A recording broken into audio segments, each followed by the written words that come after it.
Hello, everyone, and welcome to Black Kids in Outer Space. Today, we have Gisla Bush, and she's from Florida. She has been a resident of the city of West Park, Florida for most of her life. She is the eldest of 9 children. Gisla received a homeschool education from the age of 5 to 15. At the age of 15, she began a dual enrollment program at FAU High School, where she took classes from the Florida Atlantic University. She graduated at the age of 18 from FAU with a bachelor's degree in urban design with a minor in geographic information systems. Not only was she able to complete her 4-year degree in 3 years, but she also graduated with cum laude honors. Subsequently, she obtained her master's degree in urban and regional planning in the fall of 2015 with a 3.8 GPA. For the past 5 years, she has worked at the city of Pompano Beach as a planner and has been there for 5 years, working in her field since she was 18 years old. Gisla is the youngest ever recipient of the Robert A. Caitlin and David W. Long Scholarship from Planning and Black Community Division of the American Planning Association, a national award.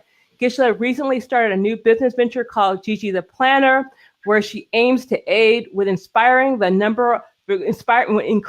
the number of Black planners by inspiring Black kids to become future planners. And I mean, that's how I met Gisla, was through her Gigi the Planner. I thought it was just a great idea.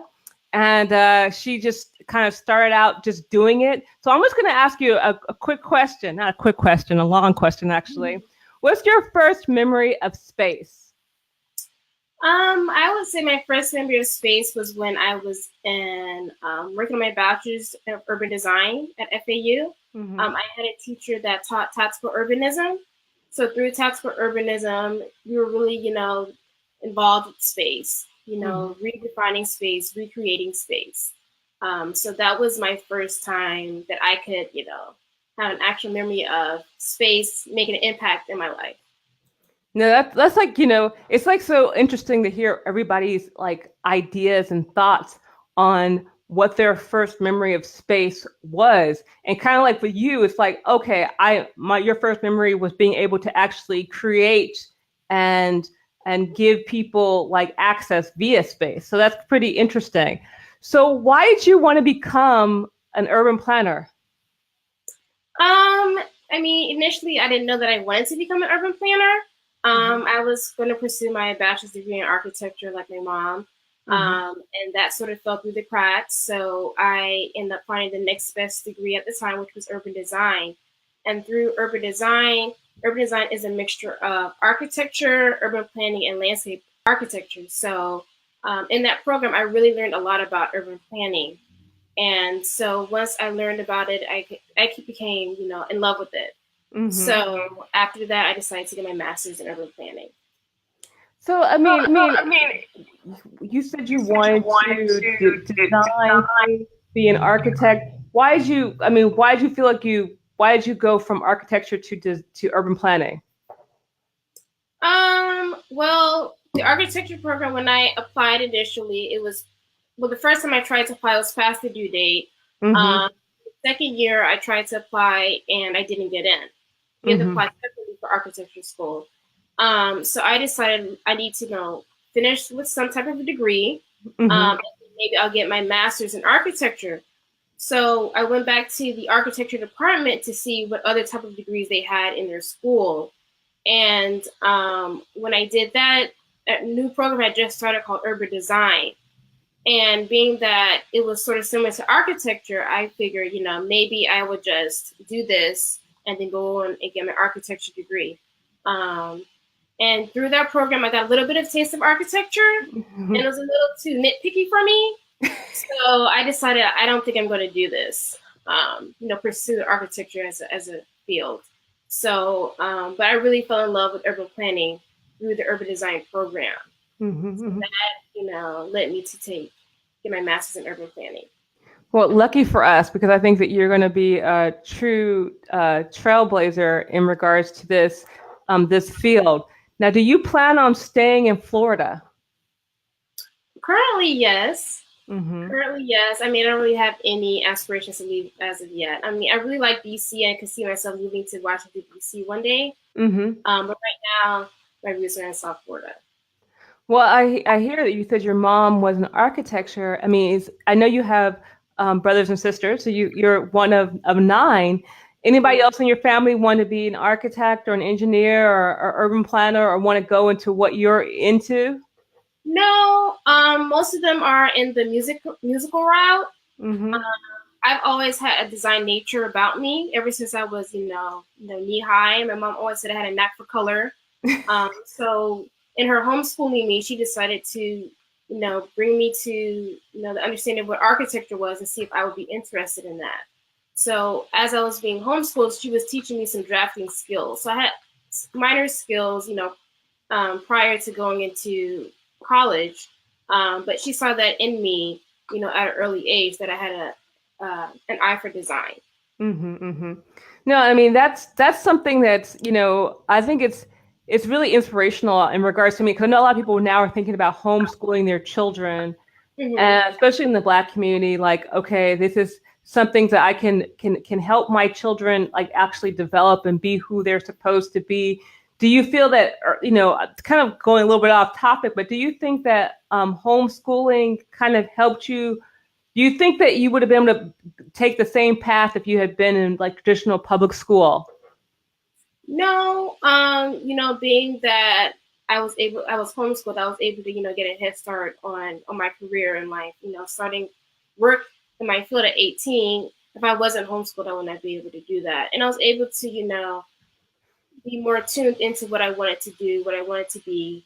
I would not have been able to do that, if I was going to public school with so many other kids, and the teachers have to, juggle all those kids in one class. Hmm. We have a comment. Somebody says music and art and design are all related. Yeah. So it's kind of like, okay, maybe you guys could figure out a way to kind of put that into you guys could work together in some way, you people in your family. But let's move on to Gigi the Planner. Like, Mm-hmm. why did you create Gigi the Planner?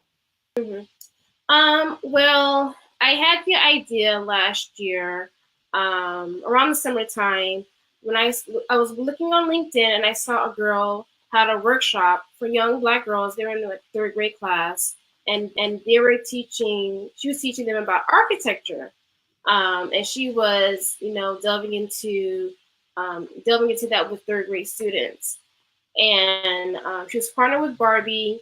And I thought it was a really neat idea. And then I found a little bit later on about the hip hop architect, maybe a few weeks later. And I was like, these are really, good initiatives, but we also need the same for urban planning. Me going to school, there was quite a few urban planners, Black urban planning students, but in comparison to the whites and Hispanics, there weren't as many. So I decided that, I want to help increase the number of Black planners because it's very important for Black planners to be planning their own communities instead of having those of other races planning our communities. Mm-hmm, mm-hmm. And I think also too, just, what are like, the kids, I mean, what was I know you started having your workshops this summer. So what Mm-hmm. was kind of how did people feel? Were they like excited about it? Were the kids excited? Were the parents like, did you get support? At the onset, a lot of kids were just, brought there. It's not like they didn't know anything about urban planning, so they didn't, have an interest in it. But at the end of the workshop, all the kids were totally interested in it. They were totally involved, and everybody enjoyed themselves. But at Mm-hmm. the onset, that wasn't the case because they're all, dragged there. But once they got interactive activity, they all enjoyed themselves. So their parents knew what it was. So that's kind of how well, I think Uh, that's one, go ahead. no, I wouldn't say that was the case. Mm-hmm. The parents, I wouldn't. Some of them may have known, but I was just trying to market. I wasn't really trying to necessarily market to those that may be interested because I figured that there may not be any that may be interested because they don't know what it is, even the Mm-hmm. parent. Mm-hmm. So my thing was just trying to get them in the door, and if they get in the door, then they'll become interested once they learn what the field is about. Well, it's really, I mean, urban planning is it's kind of like it's almost like one of the most important things in regards to civil rights, education. If you can't get home, if you can't get to a job, if you can't live your life, then you're really, you can't do a lot of things. So urban planning is a really important field that, wow, thank you for educating people about it and trying to go out there. What ages did you have for the urban planning workshops that you had this summer? So initially my target was high school students, because in high school you started getting to think about what your major is going to be. So influencing those. And at the onset I couldn't get enough students to register, so I opened it up to middle schoolers, but it was predominantly high schooler students that were there. And I think that's great, because when you're applying to majors and things like that, you're kind of like, oh, you think English or math, and you don't think, oh, urban planning, because I know that you're also the you do GIS, and that has to do with like computers. What is GIS exactly? GIS deals with GPS systems, so like Google Maps, creating maps on computers. So Google Maps, MapQuest, those are the types of people with the GIS background. They do those maps. Okay, so for you're an urban planner. What are people like? Who do you admire? I mean, are there any urban planners you admire? Who kind of gave you the inspiration to do what you do? Now, I mean, are you referring to as Gigi the Planner? Or it could be either. It could be both. It could be both. Like, for Gigi the Planner, who inspired you? But for you yourself, who was your inspiration? Who do who would you look up to? Like, oh, this is kind of like a person that I can use as a guide. But also, because there are so few African American urban planners, you might have to take somebody outside of the field of urban planning in regards to inspiration. But who inspired you? I don't have any particular African American urban planner that I'm inspired by. There is a lady by the name of Candy Chang. I don't know if you've heard of her. She has, her background is in urban planning, art, and architecture. I believe she has 3 degrees in those fields. And one of my biggest interests in urban planning is tactical urbanism, for short-term reaction. So for long-term effect at low cost. So Candy Ching does a lot of different little things that's very inspirational to me personally, as it relates to tactical urbanism. She has a lot of different like art exhibits. She does I forgot what the name of it right off the top of my head, but she had like stickers that she would put on vacant buildings saying, what would you do before you die? Or I would like to do this, or where you want this building to be. A vacant building that was, dilapidated. And people would write stickers what they wish this space was. So she's one of my inspirations as an urban planner. No, I mean, I love tactical urbanism. I think that's one of the kind of a way you can get people who don't even realize that they like urban planning to get involved into the field. Do you have any ideas for tactical urbanism with Gigi the Planner? I do actually. Eventually, I mean, not right now, but eventually somewhere down the line, I intend on branching out into that field. And through it, doing, maybe getting commissions, certain projects from different cities, having the kids get involved, having them, almost under my auspices work as a planner, so to speak, coming in with ideas for different projects. So I do have some things in the works as it relates to that. Oh, but they're top secret right now, right? I wouldn't say they're top secret. I haven't put a whole lot of thought into it yet, because that's not one of my that's not something I'm totally focused on at the very moment. But I do intend on doing that somewhere down the line, maybe a few years from now. I don't know specifically yet. Well, you're doing everything so quickly. You're like on it. You're like you got 18, you got your BA degree, and you got your urban planning degree, and now you're a city planner, and now you have like a. So I don't know. Are you sure you might do it tomorrow? You do everything so quickly, but I mean it's good though. It's good. We have limited time. So what are your future plans as a planner or just as a person? I mean, do you plan on staying in the field of planning, or do you plan on maybe going into teaching or, being maybe I was weird. I was going to different colleges, kind of going to the urban planning department, specifically the historical Black colleges. And I was kind of shocked that, people in in historical Black colleges, the urban planner field, or whether the departments weren't necessarily always Black. I don't know if you know that. But I was kind of shocked. I was like, oh, I assumed that, you historical Black college, you assumed the urban planning department would be Black, and it's not. I mean, have you ever thought about maybe teaching at a university or something like that? I didn't know that fact, actually, but it's not totally surprising to me. My mom went to FAMU for architecture, and she said that there wasn't many Blacks, in the architecture program. And I even heard one of my coworkers, a Caucasian coworker, mentioned to me that he was trying to get into FAMU's architecture program, and when he was trying to get in, he went to one of their rallies or whatever the case may be, and they were wondering, like, why is he trying to come to this school? And when he mentioned that he was going to the architecture school, they're like, oh, okay, so that they understood, that the architecture program wasn't really a program that would have predominantly Black people. No, I didn't know that was the case with the urban planning program, so that's something very interesting to know. I mean, even the professors. I'm not even talking about the people who are there, but I'm talking about the heads of departments. Oh wow, it's interesting. Yeah.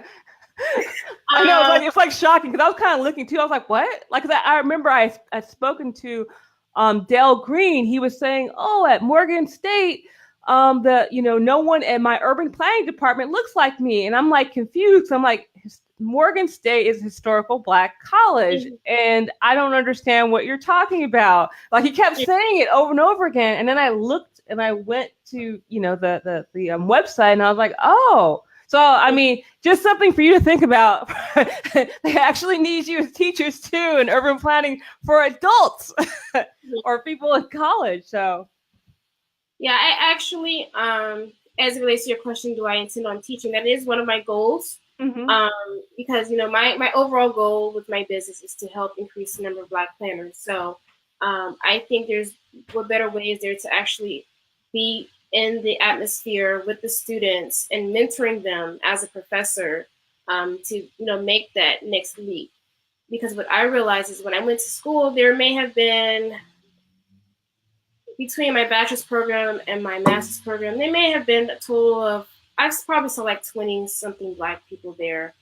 But I knew some of them, they graduated and they just worked in a totally different field. So, if I put all my efforts towards, getting them to go get their master's or bachelor's degree in urban planning, but they don't take the next step to actually become a planner, then some of my work is, for naught. So one of the ideas that I also have is to, be like a mentor / career coach for Black planning students to help them make that transition from college to the workforce. And yes, and Gisla is, I mean, she's amazing in regards to, she's working in the field, she's doing all of these things. So I mean, you walk the walk, you walk the talk, as they say. So I think it's, you are a person that people should look at as a person that could be a mentor. Another thing is, what do you think is the most important part of being a planner? Like, what do you think is the most important part of it? I would say the fact that you're able to, influence your community in a positive way. And like you were mentioning, earlier about urban planning being such an important, field of study.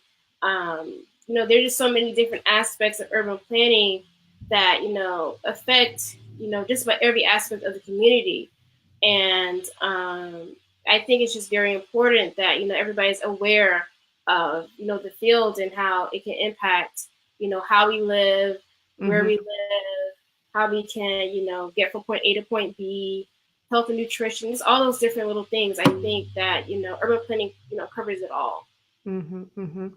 So what can a community do to empower itself in regards to the physical space urban planning? I know too, because, I'm not sure if the part of Florida you're in is considered the Black Belt, but I kind of like saw in like certain parts of rural Georgia and rural Alabama in regards to people not being able to get to the polls, not being able to get to various jobs because there's no public transportation. You're kind of in a bigger city, but you're still kind of in the southern area. What do you think that the community can do to empower itself in regards to physical space, urban planning? Like, what advice would you give people? As it relates to South Florida or in general? It could be South Florida, it could be in general, because the thing is that, it's important that, South Florida is important just because there are people who live there. And it's maybe if it's just specific to South Florida, that's fine. But if you want to also give a general one, that's also good too. Okay. Well, in general, I would think, the best way to, help with that situation is to educate people. Mm-hmm. And I think that's one of the biggest issues with the reason why people don't go to the polls or whatever else the case may be. They're just not educated on Mm-hmm. the importance of these different things in society.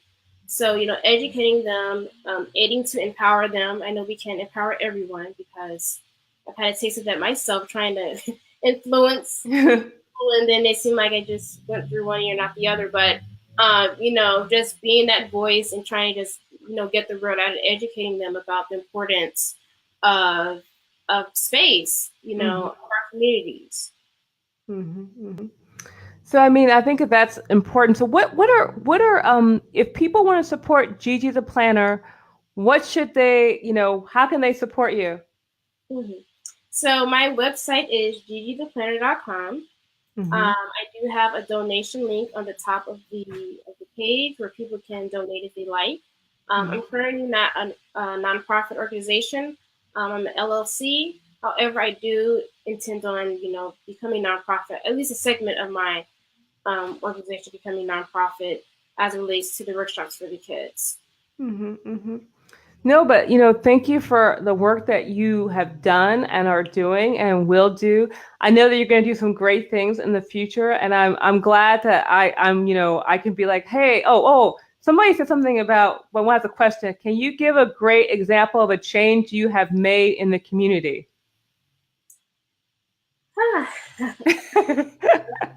And don't be modest. Let me think about that.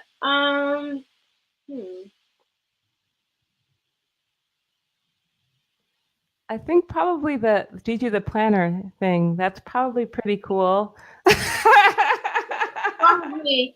I mean, actually, one of the things that I'm always big on is to,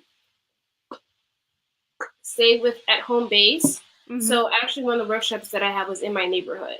Okay. I wanted to, of course, influence, those in my, vicinity. So I think that's probably why I'm also involved, with quite a few advisory boards with the city. But yes, I would agree. That's probably one of the biggest things.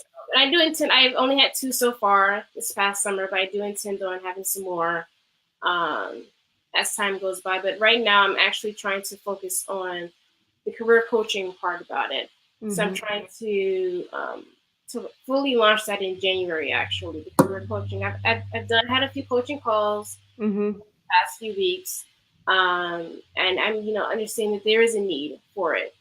And so I'm just trying to work on those details right now. But yes, as it relates to my community, one of the things probably would be that workshop that I did work on. I worked on a lot of different things, campaigns for political figures in the community as well. And like I said, the advisory boards. I've gotten placed on the planning and zoning board recently. So that's going to be interesting. We haven't started yet, but that's going to be interesting. But yeah, I would say I work with Gigi the Planner. Yeah, you work at the community planner, and also I know you do tutoring and all that. You do math tutoring for children also? Yes. Yes. Yeah, I do a lot of different things. I play the piano. Tutoring on the side. It's a lot of different things going on. Yes. But like I said, I admire your work, and I hope to get you on the show again. And especially like in the future, just like watching your career, I'm always like happy to get people at the very beginning of their career. So I like 10 years from now, I'd be like, oh, I got them first. So thank you so much for being on the show. And thank you, everyone who watched Black Kids in Outer Space. We'll see you soon. Bye. See you later. Mm-hmm.